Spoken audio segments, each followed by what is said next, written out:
कसम जिए सिंध जी जल जो आहे कसम जैसी आहे चीनो ऐं सीने में दम सिर कबो सिंध ख़ातिर कलम साथ हलंदो रहे लाट बरंदी रहे जिए सिंध क़ौमी महाज जिए सिंध स्टूडेंट फेडरेशन ऐं जिए सिंध लतीफ़ संगत सां लाॻापियल दोस्तो जिए सिंधू देश ऐं मलिन प्रेस क्लब जा मोदिस सहाफ़ी भाइरो अॼु तव्हांखे इहो इल्मु हूंदो त हिन घुट ऐं ॿूसट वारे माहौल में जिथे सिंधी माण्हुनि खे जिए सिंध क़ौमी महाज जे कारकुननि खे सियासी सरगर्मियूं करण खां मुसलसल रोकियो थो वञे जंहिं गुलशन हदीद में सिंधी माण्हुनि जे घरनि ते धारा माण्हू हमला करे रहिया आहिनि जंहिं गुलशन हदीद में सिंधी न्याणियुनि जूं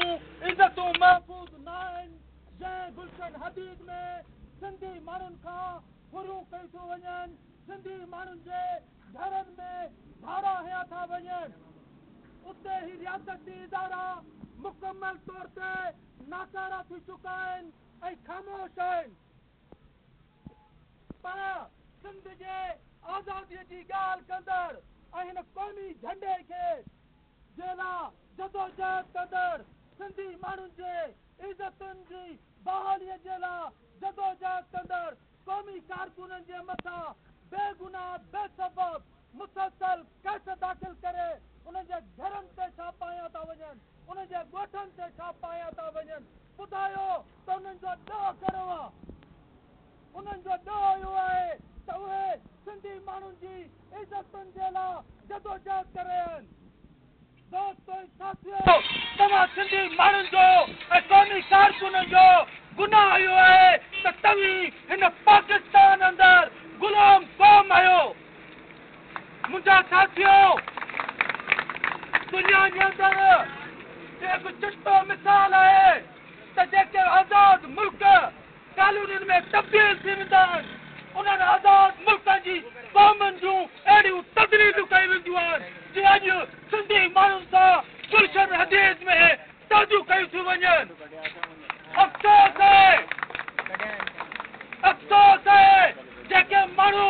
सिंधी माण्हू जे वोटनि ते खटे अचनि था जेके माण्हू असेंबलियुनि में सिंधी माण्हुनि जी जदोजहद जे ज़रिए वेठा आहिनि उहे माण्हू पंजाबियुनि जे चंद वोटनि जे करे पंजाबियुनि जे चंद वोटनि जे करे सिंधी माण्हुनि जूं इज़तूं नीलाम करे रहिया आहिनि मुंहिंजा साथियो ऐं भाइरो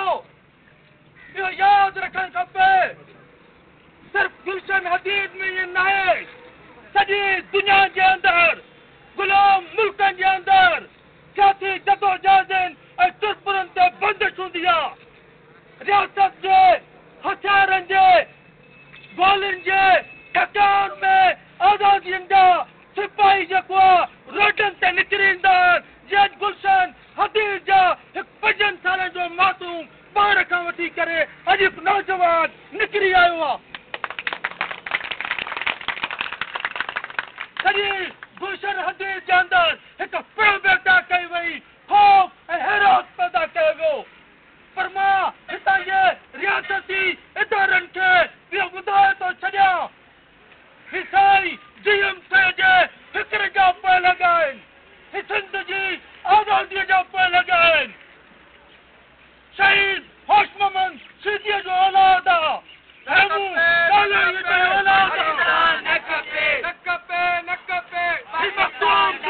जो औलाद आहे तव्हां इन्हनि माण्हुनि खे जेके धरतीअ जा हक़ीक़ी वारिस आहिनि तव्हां उन्हनि माण्हुनि खे ख़ौफ़ हैरान ऐं गिरफ़्तारियुनि जा टीह ॾेई ऐं कूड़ा कैसे दाख़िल करे जा ख़ौफ़ पैदा करे सिंध जी आज़ादीअ जी जदोजहद खां नथा रोके सघो तव्हांखे अॼु जीअं तव्हां गुलशन हदीद में शिकस्त खाधी आहे दवा सां चवां थो सॼी सिंध मां पंजाबियुनि खे शिकस्त खाइणी पवंदी मुंहिंजा साथियो सिंध हर तरह खां लुटी ऐं फुरी थी वञे सिंध जे शहरनि में धारियुनि माण्हुनि खे आबाद करे सिंधी माण्हुनि खे अक़लियत में तब्दील करण जूं साज़िशूं कई सालनि खां जारी आहिनि। सिंधी माण्हू जे अॼु जेका इहा घरशुमारी आदमशुमारी जो मरलो आहे, इन में कराची जे सिंधी माण्हुनि खे भरपूर पंहिंजो किरदारु अदा करे ऐं इहो साबित करणो आहे त कराची जा असुल मालिक असीं सिंधी आहियूं ऐं हिन धरतीअ जा असुल वारिस असीं आहियूं। मुंहिंजा साथियो, सिंध जे अंदरि कॾहिं गोलार्च में सिंधी माण्हुनि से हमला था थियनि, कॾहिं मेरापुर में हाजी नूनारीअ खे शहीद थो कयो वञे। ऐं यादि रखो, तव्हां यादि रखो, उन्हनि सॼनि अमलनि जे पोयां हिते जूं रियासती कुवतूं मुलवस आहिनि। उहे हथ वठी करे सिंध जे अंदरि क़ौमी आवाज़ खे दॿाइण लाइ, क़ौमी कारकुननि खे शहीद कयो पियो वञे, सिंध परस्तनि खे शहीद कयो पियो वञे। पर आउं चवां थो, उन्हनि खे साईं जीएम साईं जी तहरीक ते, साईं जीएम साईं जी जदोजहद ते नज़र फिराइण घुरे, जे उन तारीख़ खे पढ़णु घुरिजे त साईं जीएम सैयद जॾहिं ज़िया जे दौर में ज़ियाल चयो रहबर सिंध खे त सन में सैयद पंहिंजी सालगिरह न कंदो त हज़ारे कारकुन सन में गॾु थी करे उन सॼी रियासत जे मुंहं ते चमा ठही ऐं साबित कयो त ही जीअं क़ौमी महाज जा कारकुन रियासत जो को ज़ाब्तो, को कानून, को असूल क़बूल करण लाइ तयारु न आहिनि ऐं उते हज़ारे माण्हुनि सैयद जी सालगिरह मल्हाई। मुंहिंजा दोस्त साथियो,